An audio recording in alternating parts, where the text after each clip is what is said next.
There you go. That's a bad fucking molar. Whew. Yeah. Shit.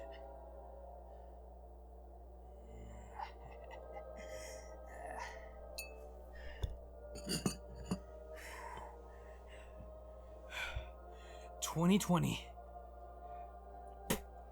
and 2021 have been the worst years in recorded history, and it's because of CD Projekt Red.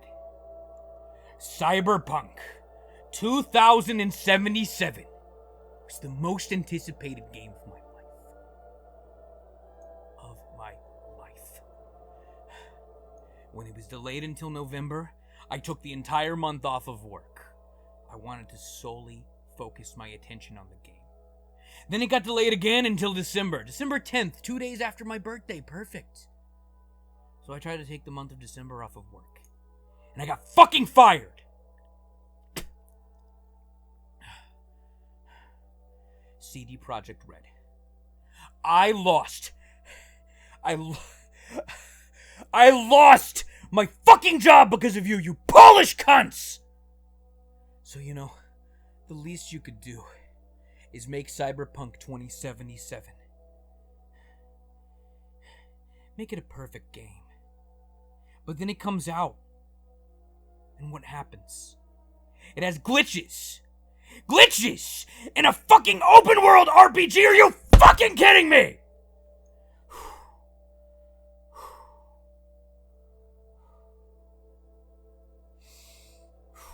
I lost my job. Because of a poorly optimized video game. Do you know how fucking ridiculous that makes me look? Do you know how fucking humiliating that is?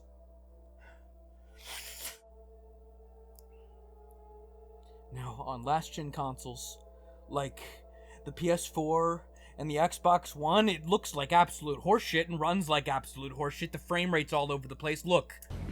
I'm so happy you can make it.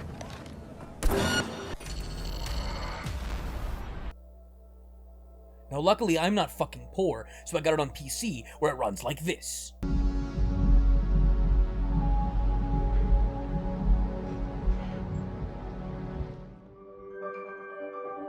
But I'm still mad.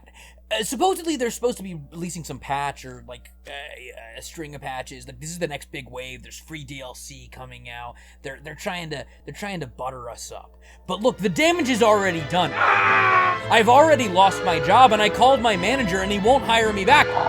So what am I supposed to fucking do? The one saving grace is the fact that it stars Keanu Reeves, who also recently starred in Bill and Ted Face the Music, the long-awaited third installment to the Bill and Ted movie series. Bill and Ted Face the Music sees both Alex Winter and Keanu Reeves return to the titular roles of Bill S. Preston Esquire and Ted Theodore Logan, as well as seeing Ed Sullivan and Chris Matheson return as screenwriters. Bill and Ted, now middle-aged fathers, are still struggling to write the song that unites the world, after their chart-topping single from the end of Bogus Journey turned out not to be it, and eventually led to the most non-triumphant breakup of their band, the Wild Stallions. Still married to the princesses, Elizabeth and Joanna, now played by Aaron Hayes and Jayma Mays, Bill and Ted are faced with the trials and tribulations of adult life, such as marital issues and trying to be good role models to their daughters. All comes to a head when Rufus's daughter, Kelly, played by Kristen Shaw,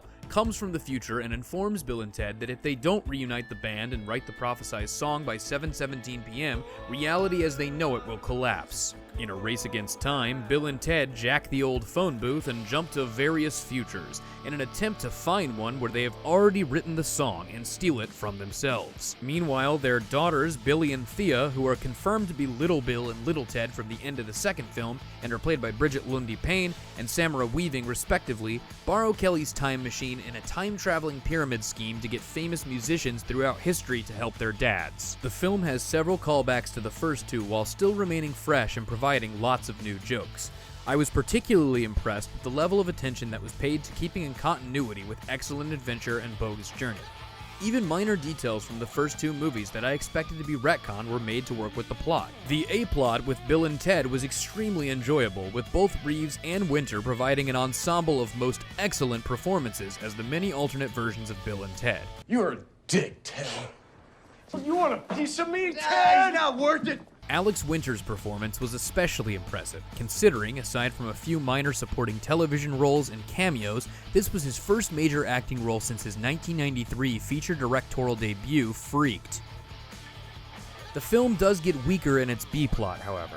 While Samara Weaving and Bridget Lundy Payne give charming performances, a large part of their arc ends up essentially being a repeat of the first film, which, while not necessarily a bad thing, ends up making several aspects of it relatively predictable.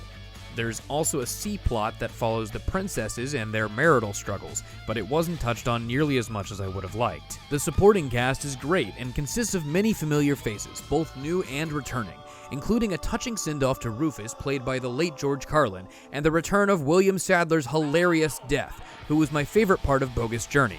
Face the Music has lots of laughs and a few surprisingly heartfelt moments. While derivative and somewhat predictable at times, I found it to be lots of fun, and a worthy sequel for fans of the first two films. I am giving Bill and Ted Face the Music a 7.5 out of 10.